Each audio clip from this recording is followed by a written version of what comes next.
So for 2024, we've got a lot of cool coasters coming out, a lot of family coasters, some new parks opening up. I gotta say, I'm pretty excited about some of the coasters that are coming out. I wanna know what you guys think. What's your favorite coaster coming out? So I'm gonna start off with SeaWorld Orlando, where we have Penguin Trek opening up early in the spring, most likely. And I gotta say, I'm very intrigued by this coaster. I think this is going to be an excellent family coaster, no doubt, with a 42-inch height requirement, 3,000 feet of track, and 2 launches. I mean, who could not like this thing? I really love that it's themed after a snowmobile. I think that's awesome. I love that these parks are starting to do that. It really does add to the theming and the overall experience when you go to these parks. I'll tell you what, I'm definitely getting down to SeaWorld Orlando in 2024, no doubt about it. This is on my to-do list. So Busch Gardens Tampa Bay announced Phoenix Rising, a B&M inverted coaster. I cannot wait for this. My little girl has wanted to get on one of these inverted coasters for a long time, and now she can. I feel like this one's going to be one of the last ones to debut because of the fact that we are pretty much in the dark. We don't know much about this thing, but I am very happy about this coaster. So for our next coaster, we're going to go all the way out to Bronson, Missouri, where we have Fire in the Hole. And this thing is awesome, man. I am pumped to go on this thing. I'm so glad that RMC's doing this coaster. It looks like a straight up winner, no doubt. You know, I just kind of held off from going to this park for a few years, being the fact that they only have like 6 coasters. Definitely, I got to get out there for the 2024 season, and I cannot wait. This coaster is going to bring me out to Bronson for sure. This is probably the best themed coaster out of all of the brand new ones. This thing's going to have like a splashdown effect, which is pretty cool. And you know, they just do it better at Dollywood and Silver Dollar City. Both of those parks offer amazing coasters and theming. So we have Bobcat up at Six Flags Great Escape, which this park was due for a new coaster. I think this is a wonderful coaster for that park. Getting rid of the old bobsled coaster that they had and replacing it with a Gravity Group coaster, I think is a nice coaster for that park. It's not a very long layout, but does look to have some good airtime for a smaller coaster. So I'm intrigued. So the next coaster I kind of feel the same way about. However, I'm a little bit more intrigued to get on one of these brand new Vekoma Super Boomerangs. This is Flash Vertical Velocity. Now, this obviously is a POV from China, but you get the basic idea. It's the same layout and everything that we'll see at Six Flags Great Adventure in Jackson, New Jersey.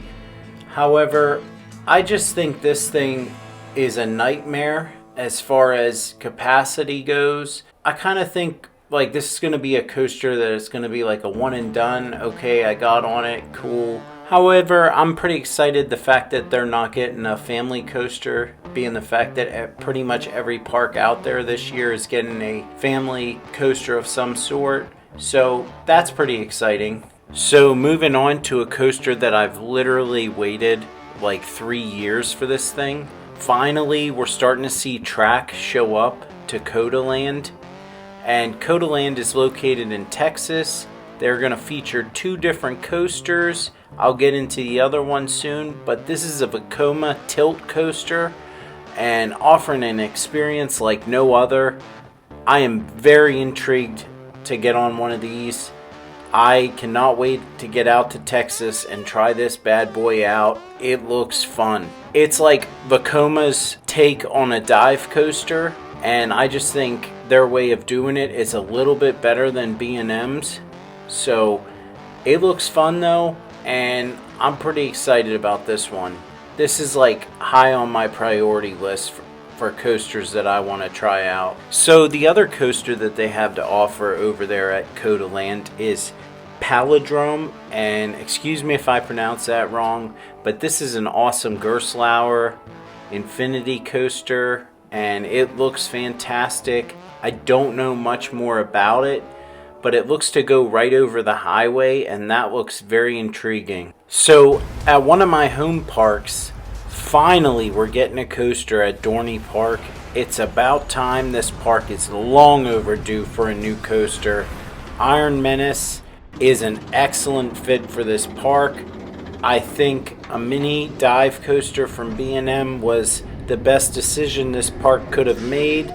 Obviously, money was a little bit of an issue with a lot of these parks, but I think this is money well spent, and I think it is going to fare well with the general public. Me being a coaster enthusiast, I'm not too crazy about these small B&M dives, but I think this is definitely going to be a fun coaster for the general public, and people are really going to flock to Dorney to try this thing out. So, at Six Flags Over Georgia, they're going to receive a new Ultra Splash coaster built by Intamin, and I gotta say, this thing looks fantastic. I cannot wait to get on one of these. I've never been on one of the ones built by Intamin, so I'm a little bit intrigued to see what they have to offer. I've been on the Mach Splash coasters, so I think I would really like to try Intamin's version, because they just do things really awesome. So the trains that they show on the site for Six Flags Over Georgia are a little bit different than the ones that are shown on Intamin's website. I'm not really sure what we're going to actually be getting when the finished product's out there, but I kind of hope we get the ones that I see from the website of Six Flags Over Georgia, because they kind of look like Timmy's Halfpipe Havoc, which is located at Nickelodeon Universe in New Jersey. If you can see, the trains are very similar to that, and I'm very intrigued by this. If that's the case, and it's those trains versus this style, I think that would be a much better fit. And also, their website shows where you go into the water and it almost just goes right over top of you, so you really don't get that wet. So I guess the real question is it going to actually be a water ride or just a coaster? So the next park is a brand new park for 2024, Mattel Adventure Park. Now take notice that there is two coasters in this picture. One being Hot Wheels Twin Mill Racer. That one looks very exciting, built by Chance Rides. It's a Hyper GTX coaster model. Not really sure on all of the stats on this ride, but it looks to be a great coaster. They also have another coaster built by Chance Rides as well. It's a family coaster called Hot Wheels Bone Shaker, the Ultimate Ride. I think that one looks to be like a really fun family coaster. I don't know, we'll see. But this park looks to have a lot of stuff for families to do, and I think it'll be very successful. Go-karts, it'll be great to do, seeing how Phoenix doesn't really have much in the area. I know I grew up there and all they have is castles and coasters, so this is going to be a nice addition to the Phoenix, Arizona area. So let's go out to Mason, Ohio, to Kings Island, where we have Snoopy's Soapbox Racers. And this thing, I gotta say, it looks pretty fun for a family boomerang coaster. I think the kids will really enjoy this one, no doubt. Not very fast, but definitely a great first coaster, and I'm just happy that these parks are adding coasters. I think the theming for this ride looks excellent. But that brings us to our next family coaster, which is Good Gravy, located at Holiday World in Santa Claus, Indiana. Pretty much the same thing, a little bit different layout, but still a Vekoma family boomerang coaster. And, the station looks wonderful. The theming, I think Snoopy's Soapbox Racer might have a little bit better theming. But that being said, looks pretty fun and I'm excited about it. So the next coaster is without a doubt the most anticipated coaster for the 2024 season, And of course, that is Top Thrill 2, located at Cedar Point in Sandusky, Ohio. This is a multi-launch with an awesome spike, and you go 420 feet over that top hat, which is incredible, 120 mile an hour. Please be sure to give this video a like. I really do appreciate it, and please consider subscribing. Thanks so much for watching.